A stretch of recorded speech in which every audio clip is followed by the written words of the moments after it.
Constable Fraser, you're on a train loaded with explosives, full of Royal Canadian Mounted Policemen, and you're headed toward a nuclear disaster.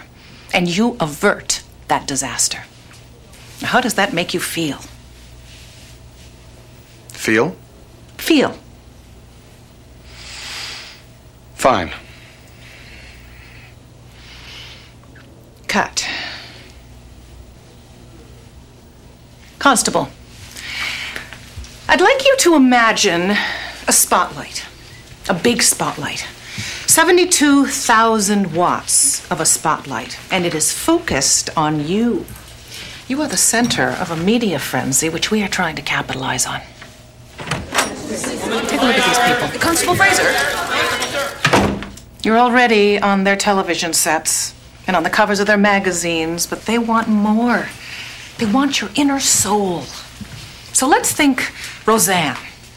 Show them your scars. With respect, ma'am, I thought it was our unstated protocol to avoid the appearance of currying favor with the media. We sold out to Disney, Fraser. That is about as curried as it gets.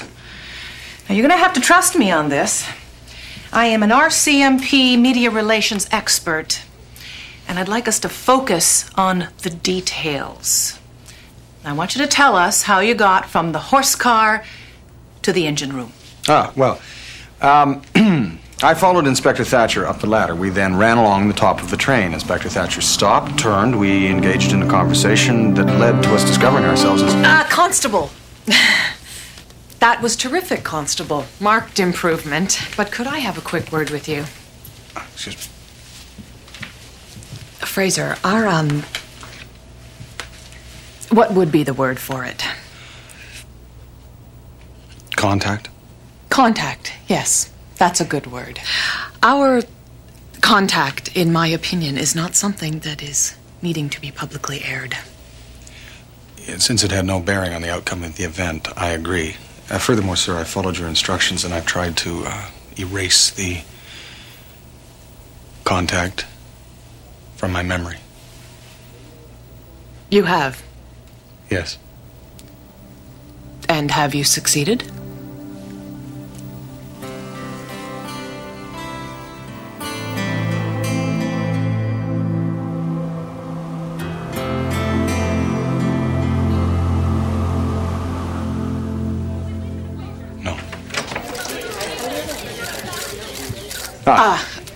We were just...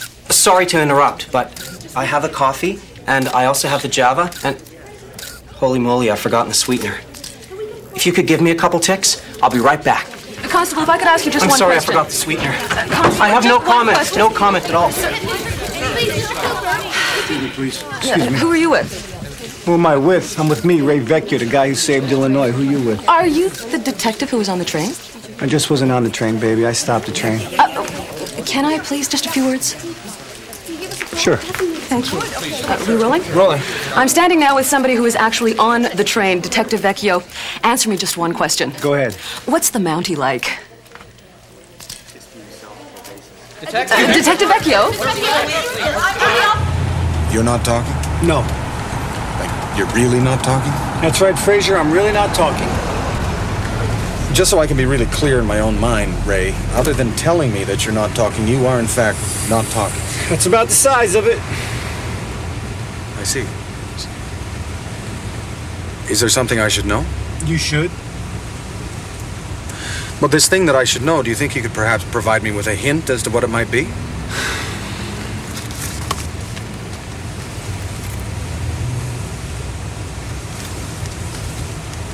Oh, I see. Well, I suppose I should probably just, Get out of my car. Understood.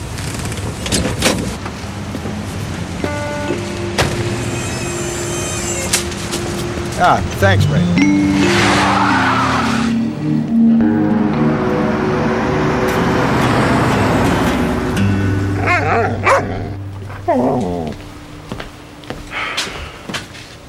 What do you want?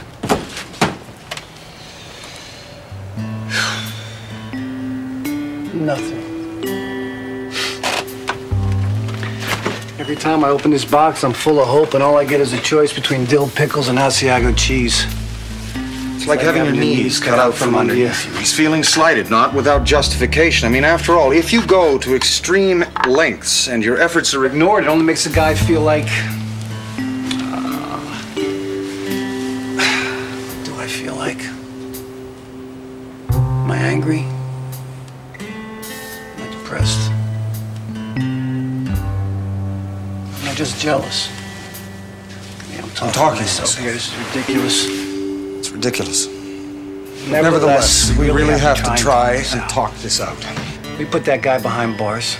He's ready to go to trial. Now, I walk into that room today, and this little bouncy reporter comes up to me, and I'm thinking, all right, Ray, here's your chance. Here's a little reward for putting yourself in harm's way one more time. And what's the first question she asked me? So what's the Mountie like? So what's the Mountie like? He's Superman, all right? What do you expect me to say? He's a moron? He dresses up in that damn red suit every single day of his life like a signpost. Come on, Ray, that's not fair. I don't wear it all the time. The truth is, there are times I wish I didn't have to wear it. I mean, the thing itches. It itches 365 days of the year. Unless, of course, it's a leap year, in which case it itches for 366 days. But the point is, I don't wear it intentionally. It's part of my obligations. We are not talking about clothes here, Frazier, okay? We're talking about you, the most irritating man in the world. Ray, I know I irritate you, but you have to believe me. I'm not trying to irritate you. It's not part of some sort of master plan. You know, the fact of the matter is, I often try to imagine how you would handle a given situation. I mean, just the other day, for instance, I saw this woman who was in a wheelchair, and she was having difficulty with a set of doors. And so I was just about to help her, when all of a sudden I have your voice in my head. Hey, Fraser, what the hell's wrong with you? You gotta help every cripple in the greater Chicago area? I mean, what the hell you think they have those handicap buttons for? So they can feel good about themselves.